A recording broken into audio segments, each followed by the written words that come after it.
One thing that a narcissist hates is a person that can survive on self-love and self-appreciation. Like, we literally cannot stand that because, at the core of narcissism, at the core of the personality disorder is the undying quest to be needed. So if a person doesn't need us, it like really literally affects us mentally. Like, we want to be needed. So if you don't need us for love, for caring, for affection and things like that, it literally drives a narcissist crazy. So when you boss up, it drives narcissists crazy. So that's why I always preach like self-love and self-appreciation and self-care, because the narcissist wants to be the source of all of that for you. The narcissist wants to be the only source of love you have in your life, the only source of appreciation that you get in life, the only source of affection that you get in life. So that way, if we're the only source, we can limit it. We can limit how much we give you. We can breadcrumb you.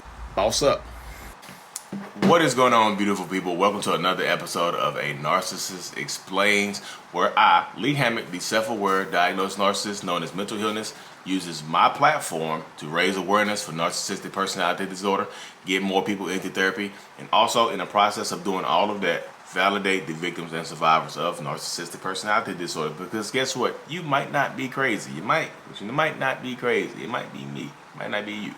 This series right here, dedicated to just taking my TikToks and YouTube shorts, which I love so much, and making them longer. They are 60 seconds or less. This is going to be longer here. So the way you just watched was about the master key to getting over a narcissist is self-love and self-appreciation. And that is as simple as that, y'all. It really is as simple as that. It's simple words, but it's hard to do. I know, like, hey, Lee, you made it sound like it's really, really simple because you said it like that. But finding your way to love yourself is painful. It hurts. So therapy, my therapist, and I believe this works for both sides of the dynamic, not just for narcissists and not just for people dealing with narcissists. My therapist said the first thing you do on a path to healing is you have to forgive yourself. You just have to. And that just like I had to forgive myself on the path to getting to where I am right now. I had to forgive myself for the stuff I've said and done to people over the years.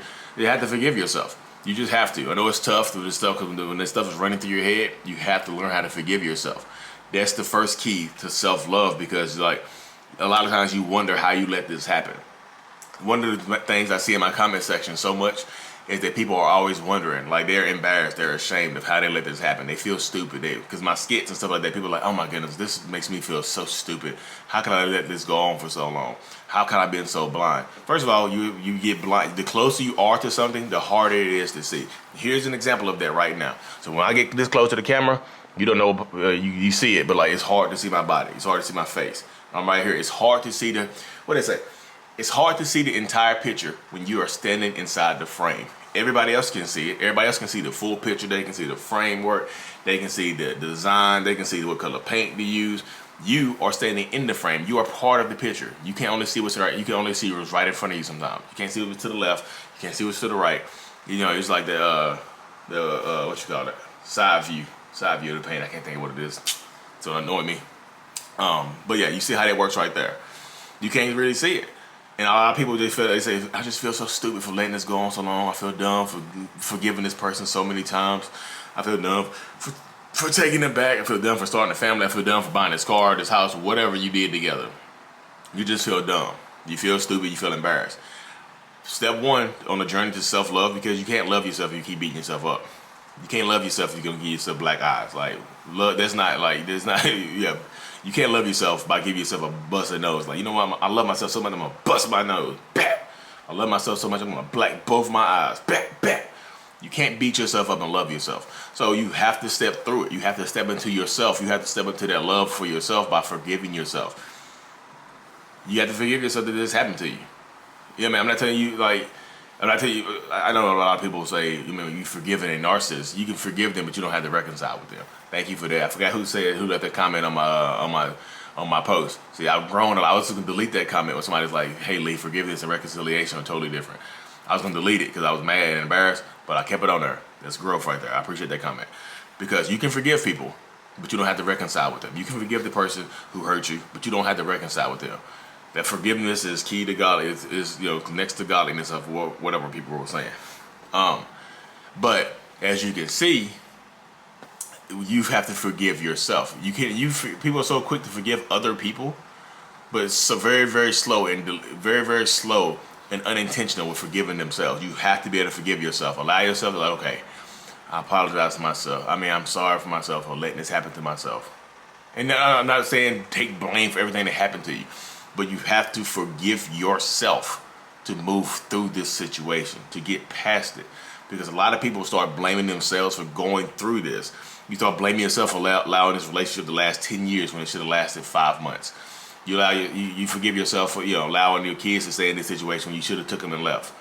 You know what I mean? We should have fought harder for custody. You should have did this. Forgive yourself and start walking your truth and take your power back, because self-love is the first way. You have to forgive yourself is the key to self-love. You have to forgive yourself on that pathway to self-love and the self-journey right there. You have to. Narcissists hate that, because if you're loving yourself, there's nothing they can do to you. Of course, they can get physically violent, because people get physically violent when they realize their words are not affecting you as much, and when you realize, and they realize that you don't. When we realize that you don't need validation from us, you're no longer seeking validation from narcissists. It irritates us. It really gets on our nerves. When you dress up, like when you used to get dressed up really, really nice and ask the narcissistic person how you look, how do I look? How does suit look on me? You okay? That's cool. You look fine.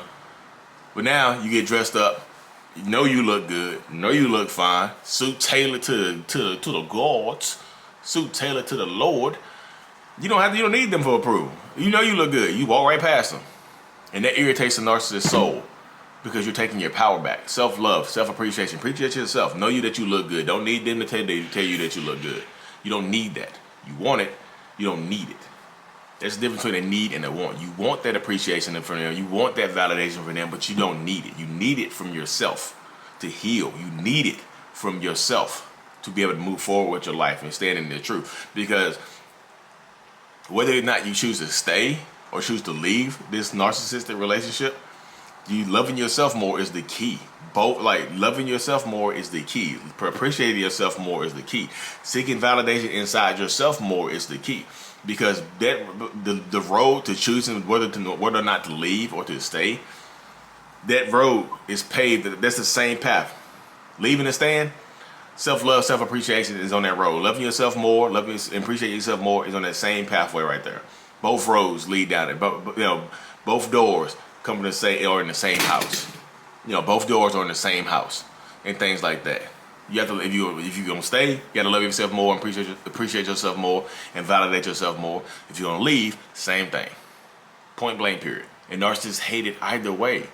If you love yourself and leave, and they can't coerce you by begging, pleading, threatening to unalive themselves, guilt tripping you into coming back, because you don't need that validation, you don't need that love. You never loved me. You never loved me. Prove it. If you ever loved me, you can prove it to me, girl. Prove it to me by talking to me, please. No. Self-love, self-validation is the key to getting over these toxic narcissistic relationships. And once you love yourself more, there's nothing, they can't take anything from you.